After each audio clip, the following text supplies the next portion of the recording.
What if I told you the collapse of the US dollar wasn't a mistake? What if it was a plan? Every time your paycheck buys a little less, every time a trip to the grocery store stings a little harder, every rent hike that feels endless, you're not just experiencing a random accident. You are living inside a 75-year-old economic design, one built to quietly drain value directly from your hands. We were all told the dollar represented freedom, trust, and stability. But what if that trust was the very first illusion? Behind every so-called strong dollar is a hidden system, a machine built not to preserve your wealth, but to bleed it away through debt, inflation, and compounding interest. Think about it. If America truly wanted a stable, reliable currency, why did they kill gold? Why did they replace tangible, real value with paper promises? And why on earth did they create a system that actively rewards debt but punishes saving? The answer is chilling. Because collapse wasn't a failure of the system, it was the objective. Before we unpack the truth, I want to hear from you. Where are you watching from right now? Drop your city or your country in the comments below. And if you're tired of recycled headlines and want the unfiltered truth, hit that subscribe button now. Because what you are about to learn will fundamentally change how you see money forever. To understand why the dollar was always destined to fall, we have to travel back in time. Let's go back to 1944, to a small town in New Hampshire called Bretton Woods. World War II was finally ending. Europe was in ruins, completely broke. But America stood tall, untouched by the physical destruction of the war.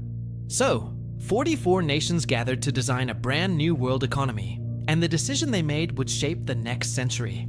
They agreed to tie every major currency on Earth to the US dollar, and in turn, the US dollar would be tied to gold at a fixed rate of $35 an ounce. On the surface, it seemed brilliant. Order was restored. Global confidence was reborn. But underneath it all, a trap was being set. Because while every other nation had to earn their US dollars through trade and producing real goods, the United States could simply print them. Dollars effectively became gold's replacement, and the printing press became the new global throne. Sound familiar? Let's fast forward to today. The Fed announces quantitative easing. Suddenly, trillions of dollars appear out of thin air. The stock market soars, while your wages stagnate. It's a different century, but it's the exact same game. When you control the world's reserve currency, you don't need an army to build an empire, you just need a printing press. But by the late 1950s, the world started to notice. The cracks in the system began to show. France's president at the time, Charles de Gaulle, saw America's massive spending binge for what it was. He called it America's exorbitant privilege. The US could print paper, and in return, other nations would send them real, tangible goods. It was the greatest deal in history, but it couldn't last. Between 1950 and 1965, the numbers told a frightening story. America's gold reserves plummeted from $24 billion to barely $12 billion. The world was cashing in its dollars for America's gold. The numbers didn't lie. But instead of showing restraint, instead of tightening its belt, Washington doubled down. The Vietnam War, the Great Society social programs. More spending meant more dollars, backed by less and less gold. The system was on the brink of collapse. Then came the fateful night in 1971. President Richard Nixon went on national television and announced he was temporarily suspending the dollar recess convertibility to gold. That temporary decision has now lasted for over 50 years. That was the night money stopped being money. The dollar became debt dressed up as currency. And from that moment on, its ultimate collapse became mathematically inevitable. A system based on debt cannot stabilize. It must either expand or die. But here's the twist. The part of the story they never tell you. That decision wasn't an act of desperation. It was a deliberate act of power. For decades, insiders in Washington knew that gold was a limitation. Gold meant accountability. Gold meant you couldn't spend money you didn't have. But paper? Paper meant control. When Nixon severed the final link to gold, he handed the Federal Reserve unchecked global power. Every single dollar created after that day came with a silent, hidden tax: inflation. Every paycheck you earned was suddenly worth a little less. Every loan you took out was suddenly worth a little more to the bank. Your hard work, your labor, was being systematically turned into their financial leverage. But the plan wasn't complete. They needed one final move to seal the dollar's dominance and its eventual doom. In the 1970s, after the gold standard was gone, the US struck a secret pact with Saudi Arabia. The deal was simple. Every single barrel of oil sold anywhere in the world would be priced exclusively in US dollars. In return for this monopoly, America would provide military protection. And just like that, the petrodollar was born. Suddenly, every nation on Earth, friend or foe, needed US dollars to buy energy, the very lifeblood of modern civilization. If you wanted to keep your lights on, you had to play the dollar game. It was a masterstroke of geopolitical strategy. It forced the world to demand the very currency America could print for free. But hidden deep inside that deal was a ticking time bomb. Because the moment nations found alternatives, whether it was gold, cryptocurrencies, or new regional trade blocs, the entire system would begin to implode. And the architect of this grand design? The name behind this plan is wilder than you think. What's happening today in Russia, China, and the Middle East isn't random. Have you ever wondered why life feels more expensive, even when you're working harder than ever? It's not just you. The truth is, the system is designed that way. Most people believe the dollar's value is based on the strength of the US economy. But the reality is far more mathematical and far more fragile. Let's break it down. The entire architecture of the US dollar isn't political. It's a machine built on compounding debt. As of 2025, the official national debt has blown past $35 trillion. But that's just the tip of the iceberg. When you add the unfunded promises, things like Medicare, Social Security, and government pensions, the real number swells to over $210 trillion. To put that in perspective, that's more than 8 times the size of the entire US economy. How can a system like this even function? The short answer is, it can't. Not without a magic trick. That trick is performed by the Federal Reserve. You see, the government needs to constantly borrow money to stay afloat, and it does this by selling US bonds. But what happens when no one wants to buy that debt anymore? When foreign countries and private investors get nervous, that's when the Fed steps in. It becomes the buyer of last resort. But it doesn't use existing money. It prints new digital dollars out of thin air to purchase those bonds. This isn't a small operation. In 2020 alone, the Federal Reserve created a staggering $4.5 trillion. In 2021, it added another $1.5 trillion. Think about that. Over 40% of all US dollars in existence were printed in just 2 years. That's not an economic stimulus. That's slow-motion financial suicide.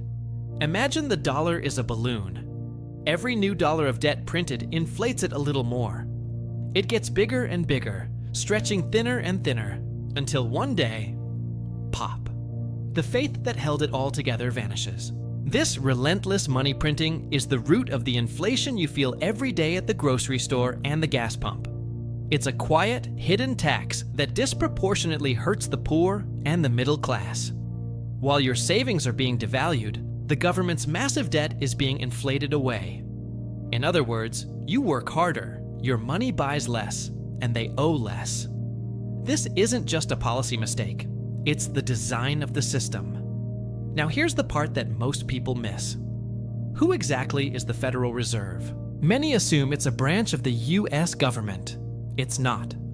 The Fed is a network of private banks, a consortium of the very same financial institutions that often create the crises they later claim to solve. We're talking about names like JP Morgan Chase, Citigroup, and Goldman Sachs, the same players at the center of the 2008 financial collapse. Let's revisit 2008 for a moment. A massive bubble in complex financial instruments called derivatives had grown to over $600 trillion. When it burst, the global economy was on the brink of implosion. And who came to the rescue? The Fed. Through a series of secret liquidity swaps, it funneled an unprecedented $29 trillion to bail out banks around the world. Not just American banks, but global institutions like Barclays and Deutsche Bank, and even foreign central banks. The American taxpayer never saw this, never approved it. In fact, these documents were buried and kept secret until they were finally released years later in 2011. The pattern is always the same. A crisis occurs, wealth is transferred upward to the financial elite, and the same broken system is reset, ready for the next cycle. After every major crash, 1929, the end of the gold standard in 1971, the 2008 meltdown, and the 2020 pandemic response, the top 1% emerged owning an even larger share of the nation's wealth. This isn't a coincidence. It's a calculated compounding theft. Let's make this even simpler. Look at the cost of living.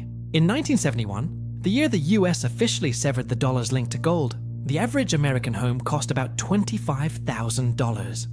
Today, in 2025, that same average home is over $425,000. That's a 17-fold increase, but have real wages, adjusted for inflation, grown 17 times? Not even close. For most people, they've been flat for decades. So why do we feel richer? Because of credit. We've been sold an illusion of prosperity built on mortgages, car loans, and credit card debt. They sell you debt and call it freedom. Meanwhile, a major shift is happening on the world stage, and it's flying under the radar of mainstream news. Global powers are quietly preparing for a world that is no longer dominated by the US dollar. Nations like China, Russia, and the expanding BRICS alliance are actively promoting trade using their own local currencies and, increasingly, gold. This isn't just talk. In 2022, central banks around the world bought a record 136 metric tons of gold, the most in over half a century. They see the writing on the wall. They understand that a system built on infinite debt is unsustainable. As global demand for US dollars shrinks, America loses its exorbitant privilege. The ability to print money and export its inflation to the rest of the world. When those dollars come flooding back home, the consequences will be severe. We're talking about hyperinflation, skyrocketing interest rates, and a devastating explosion in the cost of living. The illusion that has propped up the economy for 50 years will burn away. So, what's the end game? What comes next? It's already being developed and marketed to us as progress: central bank digital currencies, or CBDCs. This is the ultimate tool of control. Programmable money. Every single transaction you make, every coffee you buy, every donation you make, will be recorded on a central ledger. Total traceability. Once physical cash is eliminated, financial freedom becomes a relic of the past. Your money could be programmed with expiration dates to force you to spend it. It could be blocked from certain purchases deemed unacceptable.